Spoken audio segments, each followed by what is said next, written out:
Friends ఈరోజు మనకి Chandanagar షూర్షా hills road number 1 ఏదైతే కమాన్ కవర్ చేసి చూపిస్తున్నానో ఈ కమాన్ లోపలికి జస్ట్ ఒక 100 మీటర్ డిస్టెన్స్లోనే ఈరోజు మనకు ఒక 383 స్క్వేర్ యార్డ్స్లో సిట్ ప్లస్ 5 ఫ్లోర్స్లో కన్స్ట్రక్షన్ చేసిన ఈ స్టాండర్లోన్ బిల్డింగ్లో జిహెచ్ఎంసి అప్రూవ్డ్ పర్మిషన్ తోటి 2 BHK ఫ్లాట్స్ అయితే సేల్కి రావడం అయితే జరిగింది. మీకు ఇక్కడ సెట్ బ్యాక్స్ కూడా యాజ్ పర్ జిహెచ్ఎంసి నామ్స్ ప్రకారంగా ఎక్కడ కూడా డివియేషన్ చేయకుండా వదలటం అయితే జరిగింది.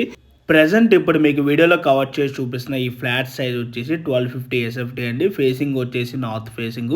ఈ ఫ్లాట్కి 38.3 స్క్వేర్ యార్డ్స్ యూడిఎస్ అయితే వస్తుంది. ఈ ఏరియాలో ల్యాండ్ కాస్ట్ వచ్చేసి ఫర్ స్క్వేర్ యార్డ్ 95,000 అయితే ఉండదండి. మనకి ఇక్కడ ఎమ్యూనిటీస్లో వచ్చేసి car parking, lift, CCTV camera, Manjeera water, rain water harvesting, generator backup వచ్చేసి కామన్ ఏరియా ఫ్లాట్స్ కూడా ప్రొవైడ్ చేస్తున్నారు. అండ్ 3 ఫేజ్ ఎలక్ట్రిసిటీ అయితే ఉంటుందండి. అండ్ ప్రైస్ వచ్చేసి 5699 ఫర్ SFT ప్లస్ 3.5 lakh